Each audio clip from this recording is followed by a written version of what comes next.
Bueno, un anticipo del informe de Agustina Girón que vamos a compartir después con Silvia Martínez y con Florencia Arieto, ¿no? Qué fuerte, ¿no? Un amigo mío me llamó, dijeron, tomalo, y lo tomé. Y ahora ya estoy acá. Alguien de un terreno privado, ¿eh? De una persona que ella no es la dueña. Qué fuerte.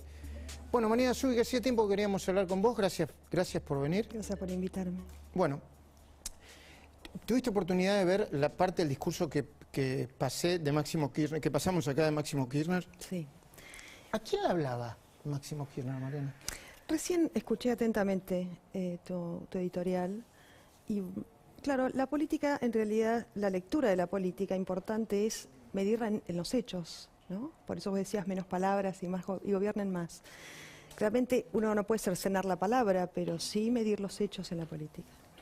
Entonces yo creo que a esta altura de las circunstancias, hacer una lectura de lo que pueda llegar a decir o dejar de decir es irrelevante, claro. Pero le está mandando un mensaje al presidente. Mira, la realidad es lo siguiente, nosotros estamos asistiendo en este último tiempo, y ahora como que se ha precipitado aún más, a una especie de festival de humillación y degradación permanente. Mira, Javier Gomá, que es un escritor y filósofo español, que recomiendo al kirchnerismo, a toda la clase política, ¿no? Hay un libro muy importante, se llama Dignidad, y otro es Ética en la función, Ejemplaridad en la función pública. Javier Gomá dice que nadie puede atentar contra la dignidad sin envilecerse y sin degradarse.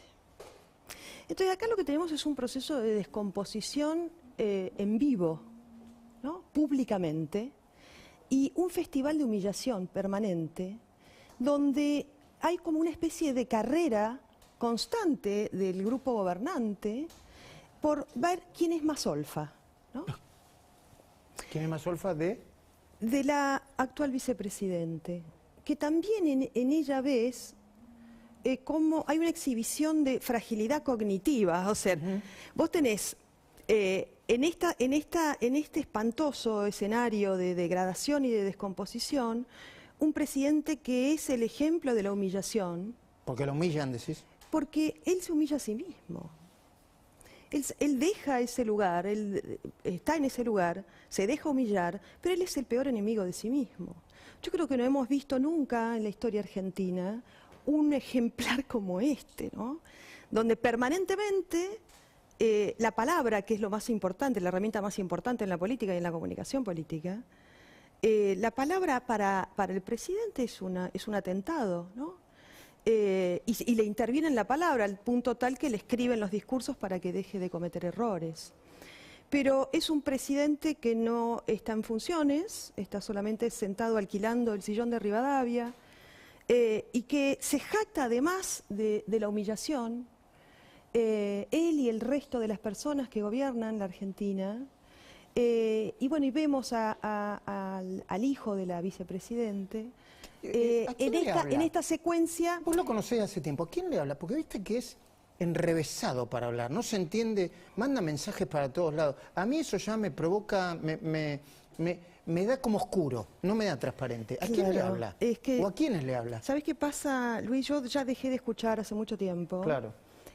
Por eso te decía, es importante leer los hechos en la política, más que los dichos, porque si llevamos, ¿no?, la secuencia de los dichos, hasta ni siquiera tienen archivo de memoria reciente, ni siquiera, te digo, ¿no?, qué sé yo, 10 años atrás, pero ni siquiera memoria reciente. Los dichos, ¿son parte de este gobierno? Máximo Kirchner, Cristina Fernández de Kirchner, no saben Massa. Dónde están parados, Luis.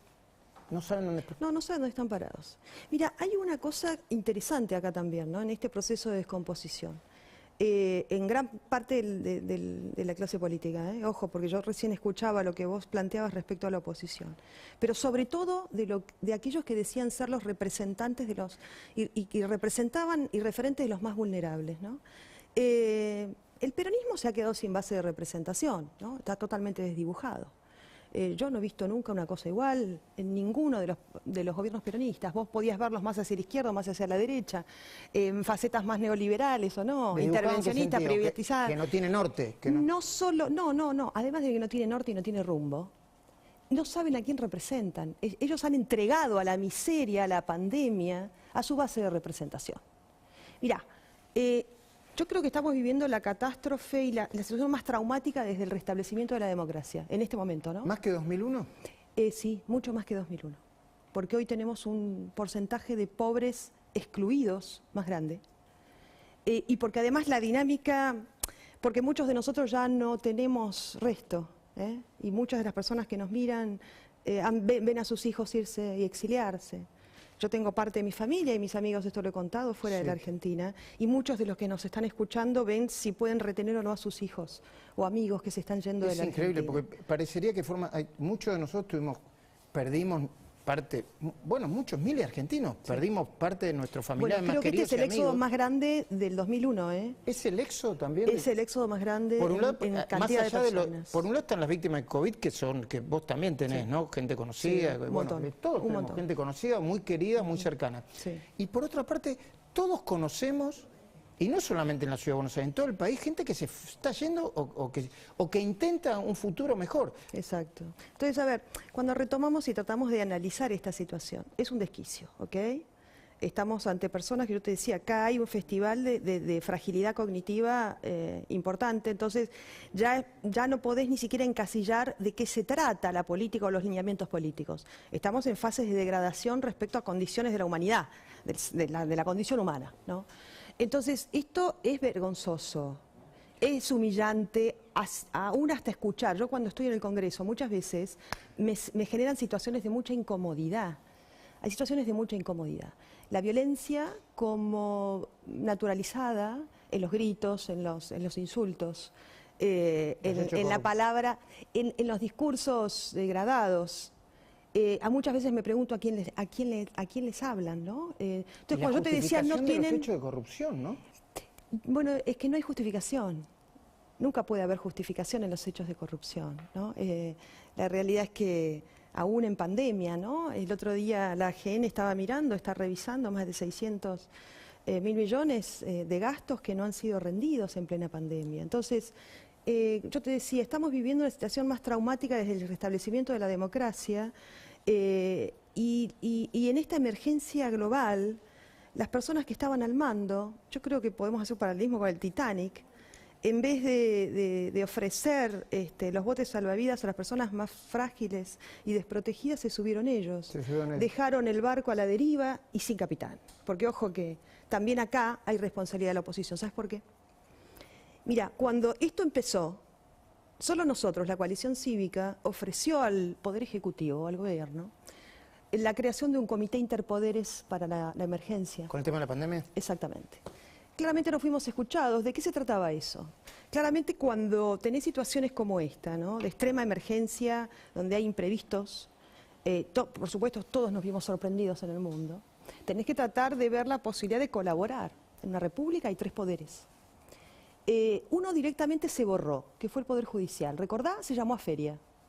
Y estuvo ausente durante meses. Silvina siempre lo dice, era increíble. Eso fue increíble. Es como que porque ¿qué pasaba? ¿Qué es lo que nosotros teníamos que evitar? Las arbitrariedades y los excesos de un gobierno tirano. Que sabíamos que esto iba a ser utilizado como botín y que la situación de emergencia iba a ser que, claro, obviamente se excedieran. Vimos, ¿no? Todas las muertes, las persecuciones y los atentados contra los derechos humanos. Hablando de lo que vos estás hablando, vas a decir que no te sorprende, pero... Sí. Y después te voy a pedir, Silvina, que me identifiques a Díaz, ¿no? Ramón Ángel Díaz no es el técnico de River, sino es un Ramón Ángel Díaz, que se escribe con J, es Díaz, y es el jardinero de la vicepresidenta. Pero sé que no te sorprende, pero si coincidimos en que la información dice, porque se reveló, el dato está, que el jardinero, Díaz, y la señora, que ahora no me acuerdo cómo se llama, Zoza Gómez, o Gómez Zoza, que era su empleada doméstica, recibieron antes que cualquiera las dosis de Sputnik en enero, cuando todo el mundo en Santa Cruz debería recibir en abril. ¿Vos qué inferís? No me sorprende, por eso te digo, a mí me sorprenden los sorprendidos. Escúchame una cosa. En este país mataron a un fiscal y no hay justicia. En este país vimos cómo revolearon bolsos y no hay justicia. En este país la vicepresidenta tiene 6 causas elevadas a juicio oral y hubo más de 7 pedidos de prisión preventiva. Es vicepresidente de la Nación. ¿Cómo me va a sorprender? ¿No? A mí me parece lo siguiente en este punto. tampoco uno puede ser iracundo frente a esta degradación. No. ¿Me Mira, explico? no, pero datos. Mira, perdón, mira, ¿ves? Estos datos, el texto es del fiscal de la PIA, de Sergio Rodríguez. Ahí está Flores Cardoso, todos los que recibieron vacunas en esa época, el 30 de abril. Y ahí está Díaz Ramón Ángel con J, 72 años. Bueno, está como fuera de foco, ¿no? Pero tiene el número de partida, todo. Abajo, arriba está Sasso, Gómez, Soledad. Primero, ¿son la empleada doméstica de Cristina? Y Sí. Quiero decir, vos los conocés porque en Río Gallegos se conocen todos. Sí, claro, los conocemos. Escúchame, se robaron un país, no se van a robar las vacunas, ¿no? Son personas que además se enriquecieron todas. Recordemos hace muy poco, además, ¿qué pasa en la Argentina? Hay tal rutinización de la violencia que hasta naturalizamos crímenes. Y recordemos la muerte... ¿Del fiscal? Y la muerte de Fabián Gutiérrez en el Calafate. Secretario privado de Cristina Kirchner. ¿Vos tenés alguna otra información más allá de Yo lo lo he que dice dicho la causa? públicamente, claro. Yo lo he dicho públicamente, que claramente no solo eran estos chicos los involucrados en el crimen de Fabián Gutiérrez, sino que había una logística detrás y que Fabián intentó hablar con Cristina Kirchner varios meses antes y que tuvo comunicación con personas cercanas a ella y que sospechosamente el único celular sin custodia y que llegó destruido aquí fue el de Fabián Gutiérrez, porque allí lo que se iba a notar era con quién había hablado antes y con quién estaba manteniendo contacto. En el Calafate es imposible entrar sin ser visto, hay cámaras por todos lados, ¿Ah, sí? y es el condado de Belloni. Belloni es una intendente. persona que tiene en su currículum un muerto. ¿Qué? Claro, Belloni, el intendente, ¿Javier Belloni? Así es. ¿Pero cómo muerto? A los 20 años, una persona, él estuvo involucrado en un crimen. Néstor Kirchner en ese momento era gobernador. Y bueno, y le pagó eso, lo dejaron, lo protegieron. Santiago Lozada fue mirá vos lo que me acabo de acordar. Santiago Lozada fue su abogado. Ex de Romina Mercado. Así es, efectivamente, fue fiscal también, que fue el que sobreselló a Néstor Kirchner en todas las causas, que era la pareja de Romina Mercado, sobrina de Néstor Carlos Kirchner. Entre otras las causas de los fondos de Santa Cruz. Así es. Entonces, ¿cómo iba a terminar la cosa? Obviamente, ¿no? Belloni como intendente en Santa Cruz, vinculado también a cuestiones del narcotráfico, ¿no? Para mí está totalmente relacionado. Lejos está de no estar involucrado en esta situación.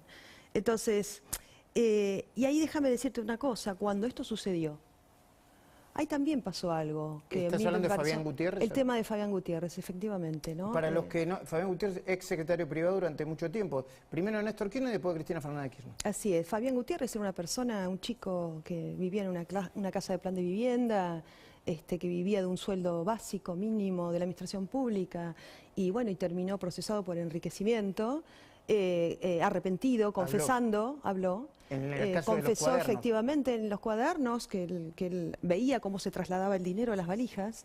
Pero bueno, a ver, ¿a qué vamos? ¿Por qué atamos el tema Porque vos me mencionabas al jardinero y a la persona que trabajaba, A la empleada doméstica. a la empleada que se había vacunado. Pero obviamente estas personas van a acceder a eso si vieron que la vicepresidenta se robó un país y es vicepresidenta. Lo vieron a Fabiano, a Daniel Muñoz y se enriquecieron. Pero vos lo Entonces, ves, disculpa, se han porque borrado, déjame esto terminar, sí. se han borrado los parámetros morales y culturales. Entonces las personas acceden a todo y para ellos el Estado... Es natural. Es una cosa natural. Se borró el tema de lo privado y lo público. La provincia es de ellos, el hospital es de ellos, las vacunas son de ellos, ¿no? Yo te pregunto, no es porque quiera particularizar en ellos, pero quizá ellos dicen, si mi jefa, si la vicepresidenta lo pide, yo ¿por qué no me voy a vacunar? Debe estar bien. Obvio. Yo digo, debe haber habido un llamado de Cristina, así como un llamado de Yo Ginés. creo que no es necesario. Mira, está todo tan degradado en Santa Cruz y en gran parte de la nación que ya no. Es decir, ya hay una cadena de complicidad. Eso es la impunidad. Se te rompen los lazos sociales y la responsabilidad y la conciencia de los hechos. Entonces, cuando vos ya perdés la conciencia de tus actos y las consecuencias de la conciencia de tus actos, cometés delitos, ¿no? Por eso un grupo de adolescentes mata criminalmente bajo tortura durante horas al ex secretario de la vicepresidenta de la Nación. ¿Puede haber sido que querían saber dónde estaba el tesoro? Por supuesto, lo confesaron. Pero quiero decir, ¿eso no significa que haya sido un crimen político o sí? Claro que es un crimen político. El dinero era de todos los argentinos. Él había sido lo único que fue durante toda su vida secretario privado de Cristina, arrepentido en una de las causas más importantes de la Argentina. Seguía en ese momento con la figura de arrepentido. Debió haber sido custodiado por el Estado. Jamás Fabián Gutiérrez pudo haber ido sin custodia al Calafate, tierra enemiga. ¿Cómo es posible? Enemiga porque... Porque estaba el kirchnerismo gobernando y porque estaba Cristina en su lugar en el mundo. Y él sabía perfectamente que su vida estaría en riesgo allí. Entonces, esto no puede sorprender a nadie, ¿no? Pero a ver, ¿qué hay? Hay una cadena de complacencia con el delito. Y lo que hay es una enorme... Y claro, sí, hay generaciones enteras que viven con eso, que no tienen otra cosa para poder comparar. Entonces, lo que ahí se consolida es la ceguera moral.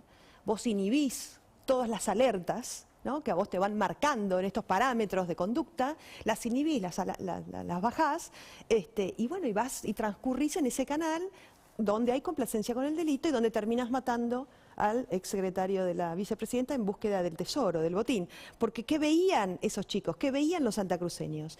La mayoría de los funcionarios públicos, megamillonarios, con aviones privados, con yates, con autos de alta gama, con propiedades, con 22 veces la capital federal en estancias, por ejemplo. Y el uso del gobierno para capturar las cajas políticas. El otro día yo te escuchaba y te veía con Alfredo Leuco, ya hace algunos días. Lo que me contaste de la hidrovía, lo que contaste de la hidrovía, ¿puedes hacer una síntesis? ¿Por qué? No porque yo no lo entienda, ¿no? Porque cuando uno dice hidrovía, yo decía hidrovía, Paraná, mercadería, y vos decís hidrovía, Paraná, mercadería, narcotráfico, delincuencia, caja política de miles de millones de dólares. Miles de millones de dólares. ¿Qué es? Y además, bueno, la hidrovía es es la columna vertebral del sistema federal argentino, es por donde sale la mayor parte de las exportaciones, más del 80% de las exportaciones. ¿De todo el país? De todo el país, cereales, automóviles, todo lo que se ocurra sale por la hidrovía. La hidrovía genera indirectos o directos miles de puestos de trabajo y es el principal pista de ingreso de divisas en la Argentina, es la principal. La hidrovía es, además de eso, un ámbito absolutamente propicio y que está siendo visto por los organismos de investigación criminal del mundo como una de los accesos de egreso y de ingreso no solo del crimen organizado. Estamos hablando de narcotráfico, de trata y de contrabando, de todo tipo de cosas, ¿no? ¿En serio? Así es, efectivamente. Pero hay fronteras. No hay frontera alguna, no hay control alguno. No hay control alguno. Ahora, en resumidas cuentas, ¿qué significa el tema de la hidrovía? Es lo que Elisa Carrió denominó hace mucho tiempo patrimonialismo corrupto. ¿Qué es? Es con la apariencia de una estatización, lo que hacen es una privatización encubierta. Perdón, te interrumpo. Les quiero recordar a todos que hace unos días firmaron un decreto donde durante un año la hidrovía va a estar intervenida y va a estar manejada por el Estado. Estatizada, sí. Estatizada, que es el mismo señor que maneja la Administración General de Puertos y además es sindicalista del sindicato de veloportuario. Ya tenemos consecuencias graves con eso. Pero déjame terminar, hoy ya tenemos consecuencias bastante graves con el tema de la injerencia del Estado, muy graves. Pero déjame terminar de esta definición. ¿Qué es el patrimonialismo corrupto? Ya lo vimos, nosotros lo vimos con YPF, lo vimos con Aerolíneas Argentinas, con AISA. ¿Qué es? Con la apariencia de una estatización, es una privatización encubierta mediante una licitación direccionada y amañada para los testaferros o amigos del poder. Así va a terminar la hidrovía. Acordate lo que te estoy diciendo, y esto es algo que adelantó porque, a ver, el tema de la hidrovía lo viene investigando la coalición cívica hace mucho tiempo. ¿Cuáles son las consecuencias reales, actuales, de la intervención del Estado? ¿Es para mejorar la producción o las exportaciones? Mira, la hidrovía hoy tiene la bajante histórica más preocupante de la historia. Y acaba de salir una resolución donde le prohíben a Jean Denul, que es CEMEPA, Hidrovía Sociedad Anónima, el accionista belga, el que tiene la draga, exactamente, el belga, le están prohibiendo que haga sobredragado. ¿Qué es sobredragado? Es dragar 2 pies más. Es decir, ¿qué pasa? Hoy, en este momento, hay una de las bajantes más importantes, histórica, que está significando una pérdida megamillonaria. Está significando más de 335 millones de dólares en 6 meses para todo lo que es el complejo agroexportador y productor de la Argentina. ¿Por qué? Porque, mira, vos necesitas mínimo 36 pies. La idea era llegar a 42 pies. ¿Por qué? Porque los barcos están siendo cada vez más grandes y para poder cargar mayor carga, mayor cantidad de toneladas. Entonces tenés que dragar más. Tenés que dragar profundo. más. Hoy, ¿qué pasa? Hoy estamos con esta bajante que impide el acceso de estos buques. Entonces tienen que hacer un sobredragado, que ya se ha hecho. Ahora, ¿esto le significa dinero al Estado? No. Porque esto está cotizado dentro de los requerimientos de la Hidrovía Sociedad Anónima, donde te dice, mira, en el 90% del tiempo yo te tengo que dragar 36 pies. Entonces, no hay que pagar más. ¿A dónde? Bien. ¿Qué resolvió el gobierno ahora? Le dijo, no draguen. ¿Por qué? ¿Eso qué va a significar? Ahora están todo el mundo en alerta, impactados. La Bolsa de Comercio acaba de sacar, de Rosario, acaba de sacar un comunicado, y toda la cadena, ¿no? Estuve recién hace un ratito, me crucé justamente ayer con un práctico y me hablaba espantado de esta situación. Me dice, no podemos creer lo que está pasando. Y yo les decía, miren, los quieren de rehenes. Vos pensá, el otro día miraba proyecciones ¿Quieren de rehenes respecto a quién? al sector productivo. El Al proceso, campo, a ver, cuanto peor mejor, Luis. El proceso es el siguiente en el manual Santa Cruz, político. Es Santa Cruz.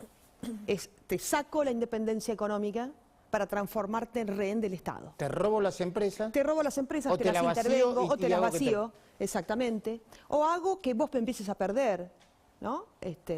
Y capital, rentabilidad, ganancias, ¿no es cierto? Entonces, y que termines arrodillado para que yo termine el tema de la prebenda y el clientelismo.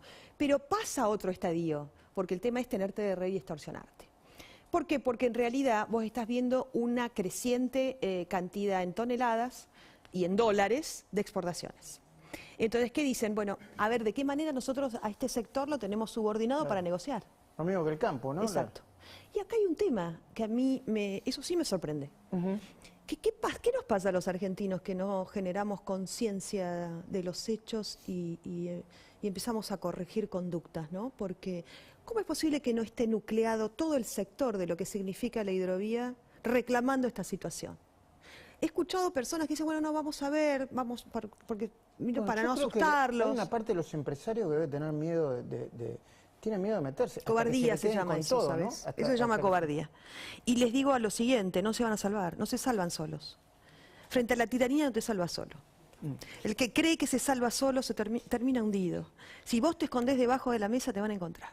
Entonces, en esta instancia lo que tenés que tratar de generar es cuerpo. Y llevar luz a los lugares donde ellos quieren esconder las cosas debajo de la alfombra. Y eso únicamente se hace en conjunto y de manera colectiva. Discúlpame. No hay manera de salvarse solo frente a la tiranía. Lo estamos viendo en la mayor parte de las dictaduras de la región, ¿no? La gente del correo, que todavía tiene parte de la familia Macri, entiendo, dice que si hubiese sido una empresa extranjera como AISA o ya hubiese estado en el CIADI, ¿por qué es al revés? Dice que los estafaron a ellos, que el Estado los estafó a ellos, que Kirchner se le quedó con el correo y que siempre lo utilizó como una herramienta política y ahora lo están usando y lo comparan con cómo está la justicia ejecutando las cosas, todo lo contrario que hace con Cristóbal López y con sus empresas. Claro, a Cristóbal le devolvieron todo. Y no se sorprendan. ¿Ya se devolvieron todo? Le están devolviendo todo, le van a devolver todo. Y no se sorprendan si Lázaro termina ganando alguna licitación en la provincia de Santa Cruz. No puede ser. Mira. Silvina me decía lo mismo, le digo, no puede ser. Tenés razón, Silvina, ¿lo te dijo eso? Sí, es me posible. dice, en cualquier momento Lázaro vuelve a hacer obra pública. Es posible. ¿Y sabés de qué depende? Depende de estas elecciones. Es increíble. Estas elecciones son, creo, unas de las más importantes de la historia desde el restablecimiento de la democracia. Si ellos llegan a tener el número que quieren, te reforman la Constitución en 2 segundos.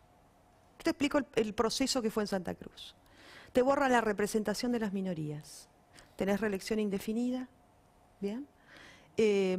Van a ir por el Consejo de la Magistratura, van a ir obviamente por el Ministerio Público y van a ir por la Corte Suprema. Y de ahí a un paso a Venezuela. Entonces, ¿por qué? Porque ya este proceso, déjame decirte lo siguiente, esta gente ya desaparece de la faz de la política. Ya no tienen otra instancia para disputar. Ya huelen a naftalina. Ya no pueden innovar. Y están tan alejados de la gente, porque antes al menos tenían calle, tenían territorio y tenían cierta sensibilidad y podían hacer una lectura de la realidad. Ahora están subsumidos en sus causas y en el temor a ir presos, que la agenda política única y exclusivamente es salvarse. Claro. ¿Entendés? Entonces eso hace que tengan fecha de vencimiento.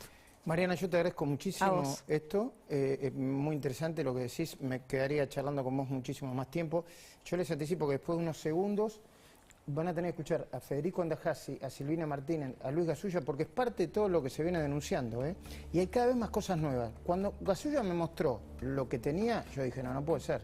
Cuando Silvina me mostró lo que tenía, son organismos del Estado que los utilizan para su beneficio propio y para destruir a la gente. A los privados o a gente que no les responde. Es un escándalo esto, ¿eh? Y en el medio de una pandemia, no que estamos jugando a cualquier cosa, en el medio de una pandemia. Segundo nada más, Bodegas Los Arolos presenta un vino que te hará viajar a través de los 5 sentidos. Los Arolos Estate, sin dudas, más de lo que esperás.